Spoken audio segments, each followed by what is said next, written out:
Happy Monday, everybody. John Hendricks here, coming at you with another episode of The Drive here on Boot Krewe Media. It's been quiet, right? Far from it. Derek Carr is finalizing a deal with the New Orleans Saints to become their next quarterback, reportedly a 4-year contract. And look, this is something we talked about last week on The Drive, some stuff that picked up a little bit of steam at the Combine.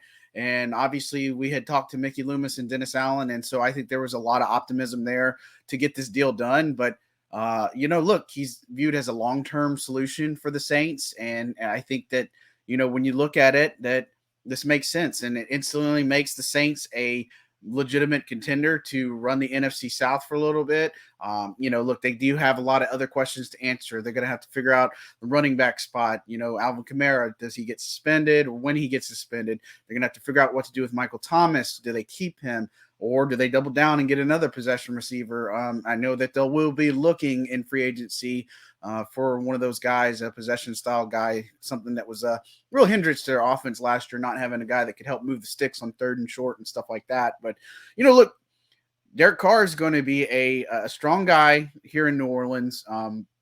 Look, he can lead an offense. I think he's got a certain calmness to him that New Orleans is going to like when it comes to pressure situations and such. And, this is a guy that I think can really rally and get behind, that people can get behind. And look, he has never had anything higher than a top 20 defense when he played with the Raiders. Now he comes to a situation where the New Orleans defense, last 8 games of the year, they allowed 20 points or less, and they won half of those games. So you get a competent quarterback in there, and it's no knock against Andy or anybody else. But, look, Carr is somebody who can change some things around for you, is going to be able to run some things for you, have some control here, and it's going to make New Orleans a very legitimate contender. And look, it's another reason why he chose him, is that A, familiarity there with Dennis Allen is obviously a big thing.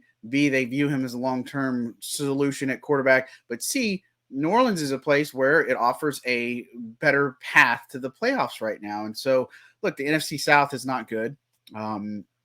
Carr wants to win a Super Bowl. That's a given, right? And all you need to do is get into the dance, right? And the AFC is a little bit stronger right now. Maybe a little is an understatement, but a lot stronger. And everything I heard, the Jets weren't really super serious, and he ended up being like kind of a backup to a backup option for them too. And so why go to a division where you're going to have to play Buffalo twice a year, Miami twice a year, and New England twice a year? You got the comfort of a dome.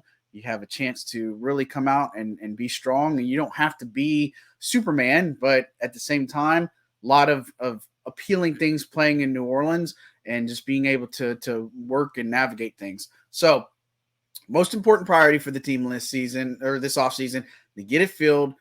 Some of the other areas are going to have to look at defensive tackle. They're going to have to look at, keeping some of their own, like Juwan Johnson. The offensive line is something to pay attention to. I don't know if we'll see Andres Pete stay with the team, but Trevor Penning, he's coming off of that Liz Frank injury, should be ready to go by training camp. Probably will have a little bit of a pitch count when he comes into the mix, but I would assume that he would probably start. Everything I've heard, that he's going to end up being the left tackle for this team, and they could slide James Hurst over to left guard. I know they really like James Hurst, the Saints, that is, and so it could be very interesting. But Derek Carr, your future Saints quarterback, 4-year deal. We'll see kind of the financials of it.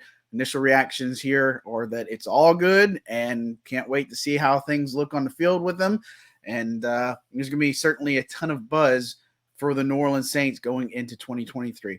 Again, I'm John Hendricks for Boot Krewe Media. Don't forget to use that code BOOT on DraftKings Sportsbook for a chance to get some free money. Draft's coming up. Pelicans back, obviously, in full force, and there's plenty more to look at. Thanks, guys, for tuning in. Have a good one.